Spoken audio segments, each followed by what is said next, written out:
नमस्कार मंडळी, मी प्रियांका. स्वागत आहे तुमचं माझ्या यूट्यूब चॅनलवर. आज आपण पुन्हा एकदा भेटतोय माझ्या नवीन रेसिपी सोबत. आज मी बनवते पारंपरिक कोकणी पदार्थ घावन रस. चला तर मग सुरुवात करूया. सुरुवातीला मी 4 वाट्या जाडा तांदूळ घेतला. जाड्या तांदळाचं पीठ चिकट असतं, त्यामुळे घावन लुसलुशीत बनतात. आता मी 4-5 वेळा पाणी घालून तांदूळ स्वच्छ धुवून घेते.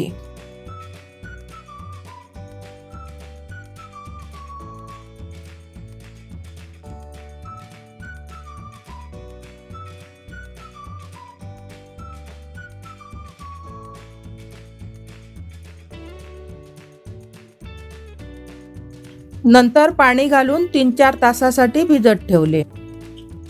तांदूळ भिजल्यानंतर मिक्सरला लावून वाटून घेतले.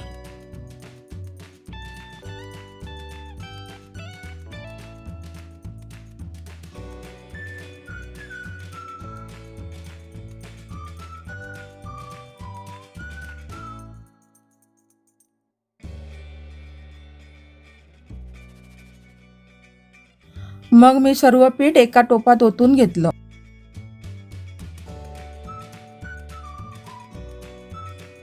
वाटताना पीठ थोडं खसखशीतच असायला हवं.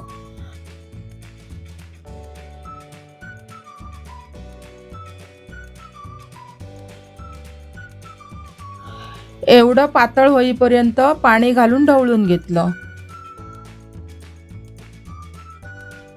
मग पिठात चवीपुरतं मीठ घातलं.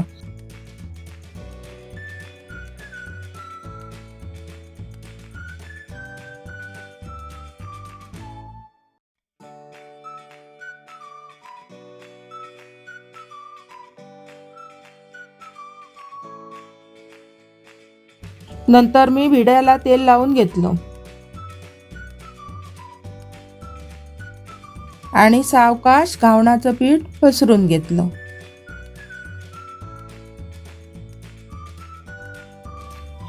दोन मिनिटं झाकण ठेवून वाफवून घेतलं.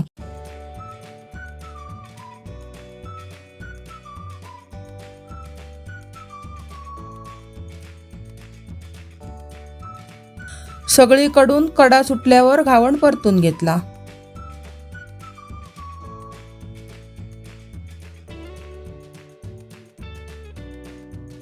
अशा तऱ्हेने घावण काढून घेतला. नंतर मी सगळे घावण तयार करून घेतले.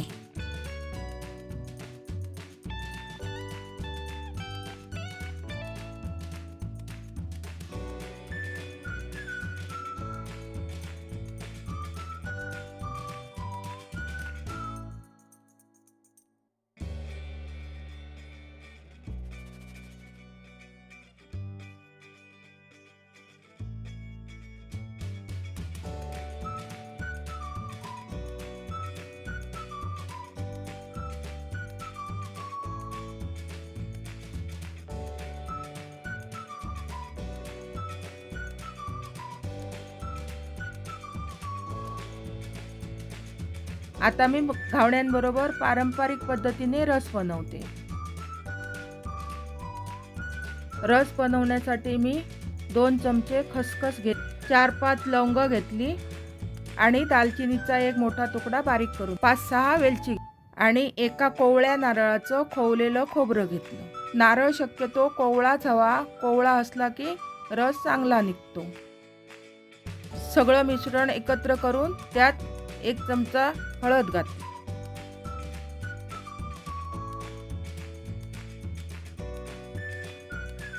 मग 1 छोटा चमचा जिरं घातलं.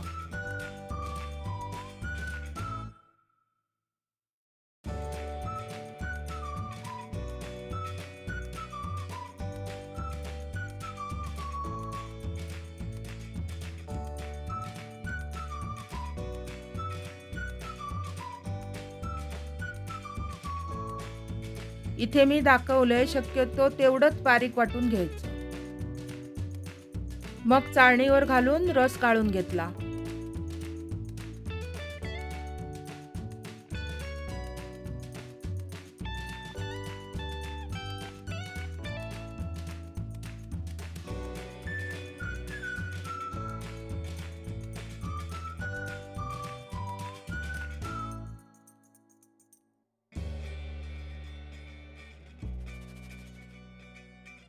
परत त्या चाळणीवर पाणी घालून घेतलं आणि व्यवस्थित रस पिळून घेतला.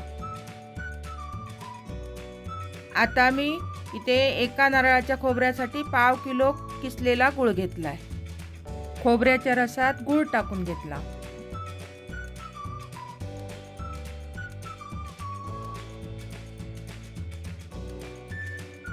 चवीपुरतं मीठ घातलं. गूळ वितळेपर्यंत गॅसवर ठेवून गरम करून घेतला.